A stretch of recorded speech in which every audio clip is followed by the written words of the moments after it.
E eu lembro do Espírito de Deus falar tão latente dentro de mim: volta até o seu pai e pede a ele perdão pela sua adolescência rebelde. Adolescência distante, né? E coisas que eu fazia que eram escondidas porque eu não tinha confiança de conversar com meu pai ou com a minha mãe. E eu lembro que eu fui no salão dele, eu já casada, né? Fui no salão dele. E era a gravação do Nos Braços do Pai, do DT. Era naquela época. Uhum. Foi em Brasília. Naquele dia específico da gravação, era um sábado. Meu pai estava aqui em Belo Horizonte enterrando meu tio, que tinha morrido. Teve câncer. E em 3 meses, Jesus o levou. E foi muito triste, muito marcante para o meu pai. Meu pai estava muito quebrado. E na segunda-feira fui lá. E comecei a confessar os meus pecados. Comecei a falar: pai, eu namorei escondido na minha adolescência.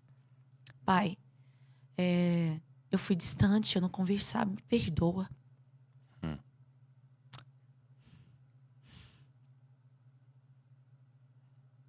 E meu pai também começou a chorar.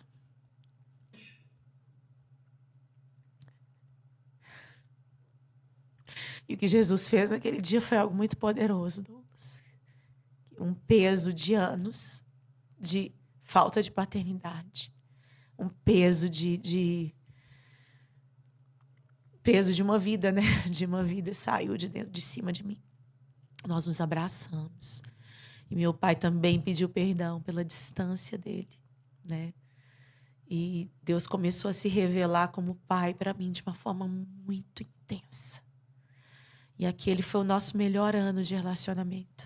A gente começou a passar tempos no telefone, horas no telefone, falando sobre as coisas de Deus, falando sobre o que Jesus estava fazendo. E quando foi 2004, no final do ano, nós gravamos o primeiro DVD, que foi no Lagoinha, né? Foi Enche-me de Ti. Papai estava lá na frente. Se você achar o vídeo na internet, você vai ver o velho Zé Pinto chorando lá na frente, né? Ele chorava muito, eu também. É daí que vem. É daí que vem. Eu chorava muito, eu também. E aí, ele estava lá na frente. E aí, nós fomos assistir. Era dia 25 de dezembro. A gente foi assistir os cortes, né? Na época era DVD, hoje não tem nada disso mais. Coisa esquisita. E fomos assistir os cortes. A gente foi para casa da minha irmã. Fomos assistir os cortes do DVD para ver né, como tava. E ficou ainda pronto. Tava em produção ainda. Ficou pronto. E aí a gente chamou a família para ver. E o papai estava lá e a mamãe. E o papai assistia e era visitado pelo Espírito de Deus e chorava. E aí depois, quando acabou, ele chegou para mim no corredor e falou assim: filha, eu tô muito feliz pelo que Deus tá fazendo na sua vida. Continua. Não para. Deus vai te usar muito ainda. E ele me afirmou. Meu pai nunca tinha me afirmado antes. Naquele dia, ele me afirmou. No dia seguinte, Jesus o levou. No dia seguinte? No dia seguinte. Ele serviu ceia de manhã na igreja. Comeu linguiça no almoço. De tarde teve um infarto. E às 10 da noite, ele se encontrou com Jesus. E o nosso coração ficou muito partido. Foi muito de repente. Sim. Ele estava com quantos anos? Papai tinha 64 anos quando ele foi para Jesus. Ele era muito novo. Era novo. E, assim, Deus começou a se revelar como pai poderosamente para mim. E também foi o mesmo ano em que a gente foi empurrado do ninho, né, do Diante do Trono. Eu fui ter uma reunião com a Ana e a pastora Zenete, porque as nossas agendas estavam, eu estava sentindo aquela necessidade. Parece desculpa gospel, né?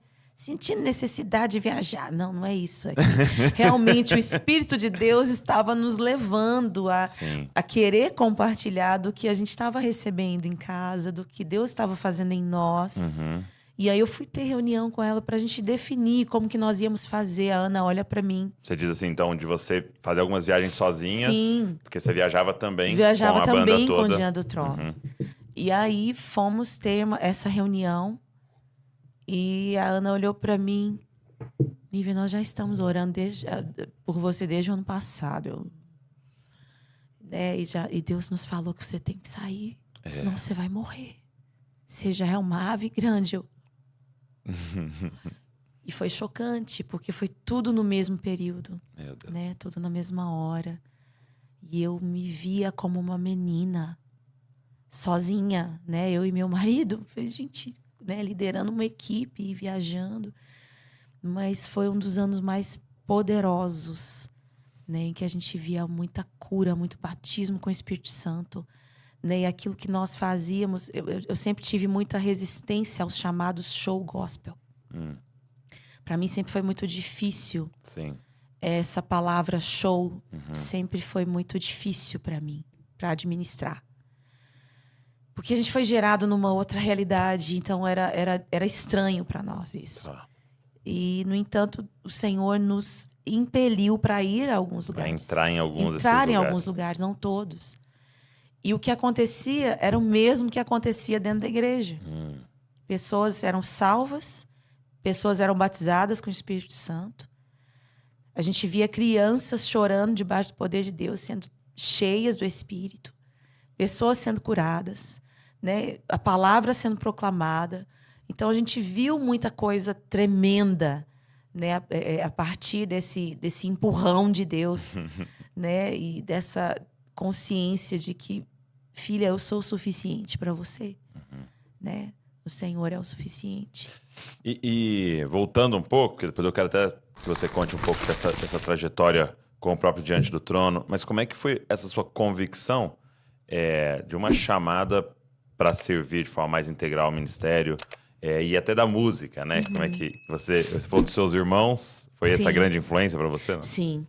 Meus irmãos, Sandra, Cláudia e Dudu, eles eram de grupos de louvor da igreja. Meu irmão é baterista até hoje. Minhas irmãs já cantam na informalidade, mas cantam.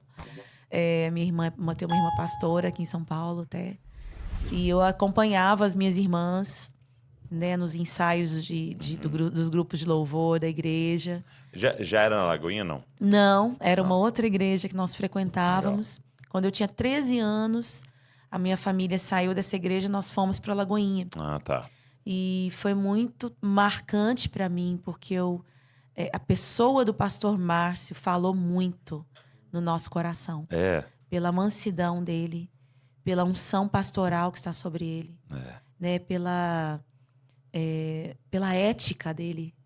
A gente nunca tinha visto isso num homem pastor.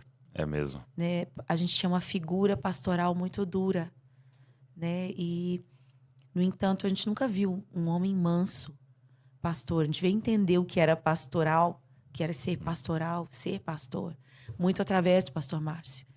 E foi em Lagoinha que Deus começou a lidar com muitas coisas no meu coração, trazer muitas curas. E foi lá que eu comecei, né, nos grupos de louvor. Eu, com 16 anos, já estava cantando em 2 grupos de louvor ao mesmo tempo. Fomeagem. Minha irmã era líder de um. Então, essa influência, né, dos meus irmãos sempre foi muito grande. Sempre estava lá nos bastidores, ainda que eu não tivesse, fosse muito pequena ainda. Né, eu dividia a voz junto, estava lá junto e tal. E sempre foi muito satisfatório para mim. A música sempre teve um lugar muito especial na minha vida.